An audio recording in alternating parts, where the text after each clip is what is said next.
নমস্কাৰ বন্ধুসকল আমি ৰিল লাইফৰ তৰফৰ পৰা আপোনালোকক জনাইছো কাতি বিহুৰ শুভেচ্ছা আহকচোন আমি আজি নতুন ভিডিও এটি চাও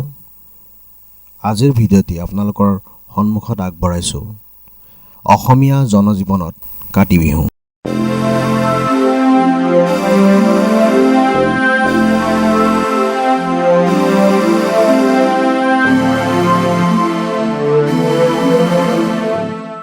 কাতি বিহু অসমীয়া জনজীৱনৰ অন্যতম প্ৰাণৰ উৎসৱ বুৰঞ্জীয়ে ঢুকি নোপোৱা সময়ৰ পৰাই কাতি বিহু অসমীয়া আহিন মাহৰ শেষ দিনটোত পালন কৰি আহিছে ই আলোকৰ উৎসৱ অসমীয়া সংস্কৃতিৰ বহু উপাদান জড়িত আছে প্ৰধানতঃ কৃষিৰ লগতে জড়িত বিশ্বাস ৰীতি-নীতিৰে পৰিপূৰ্ণ এই কাতি বিহু জেঠ আহাৰ শাওনৰ মাহবোৰত অসমীয়া কৃষিজীৱী ৰাইজে পথাৰত ব্যস্ত থাকে বহু কষ্টৰে পথাৰত খেতি কৰি সোণগুটি ফুলোৱাৰ প্ৰয়াস তেওঁলোকে কৰে তেওঁলোকৰ মনত হেপাহ এদিন গৈ সোণালী ধানে পৰিপূৰ্ণ হ'ব ভঁৰালবোৰ পিছে পথাৰত অসমৰ বতৰ অনুসৰি ধান পকাৰ আগে শস্য নষ্টকাৰী কীট পতংগ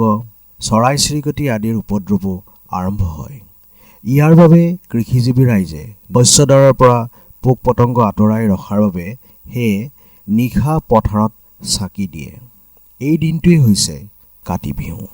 এই চাকি ঔ গছৰ ঔ পাৰি তাৰ খোলবোৰত মিঠাতেল দি চাকি জ্বলোৱা হয়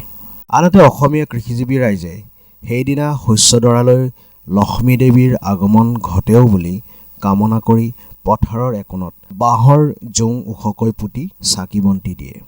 পথাৰত চাকি দি শস্যডৰাৰ গৃহস্থই সেৱা লয় আৰু পোক পতংগৰ পৰা ৰক্ষা তথা লক্ষ্মী স্বৰূপা শস্যৰ সুস্বাস্থ্য কামনা কৰে ঘৰলৈ লক্ষ্মীক নিমন্ত্ৰণ কৰে নিজ ঘৰতো তুলসীৰ ভেটি সন্ধিয়াৰ আগে স্থাপন কৰে আৰু লগতে আদাৰ গছো ৰুই দিয়ে সন্ধিয়া চাকি দি প্ৰসাদৰ শৰাই আগবঢ়ায় ভঁৰাল ঘৰ ঢেকিহাল গোহালি আৰু নিজ গৃহত চাকি দি ঘৰলৈ লক্ষ্মী দেৱী অহাৰ পথ পোহৰাই তোলা হয় তুলসী গছ অকাল মৃত্যু হৰণং সৰ্বব্যাধি বিনাশনম বুলিও জনা যায় অৰ্থাৎ মানৱ জীৱনত উপকাৰী ৰূপে তুলসী গছৰ গুণ অনেক আয়ুৰ্বেদৰ মতে তুলসী বৃক্ষ য'ত থাকে তাত মহ মাখি ডাঁহ নাথাকে গতিকে অসমীয়া ৰাইজে বিশেষকৈ কাতি বিহুত এই তুলসীৰ তলত চাকি বন্তি দি তুলসী বৃক্ষৰ প্ৰতি সন্মান প্ৰদৰ্শন কৰে লগতে আদাৰ দৰে বৃক্ষও তাত ৰুই গুণকাৰক হিচাপে নামনি অসমত সন্মান প্ৰদৰ্শন কৰা দেখিবলৈ পোৱা যায় আমি ক'বই লাগিব যে কাতি বিহু হিন্দু দৰ্শনৰ মতে পবিত্ৰ মাহ এই পবিত্ৰ মাহটোৰ এই বিশেষ দিনটোত হৰিচিন্তা ধৰ্মস্তোত্ৰ পাঠ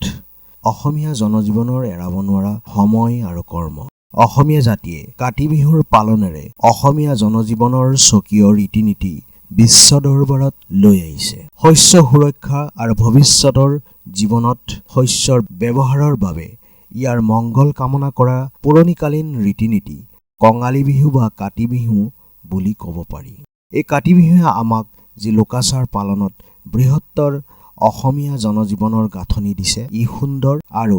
অসমীয়া জনজীৱনৰো এক এৰাব নোৱাৰা সুদৃঢ়তা আৰু ঐক্যতা প্ৰদান কৰিছে সকলোকে কাতি বিহুৰ পুনঃ শুভেচ্ছা জনাই আজিলৈ এৰিছোঁ পুনঃ নতুন এক ভিডিঅ'ৰে আপোনালোকৰ ওচৰত কাষ চাপিম ধন্যবাদ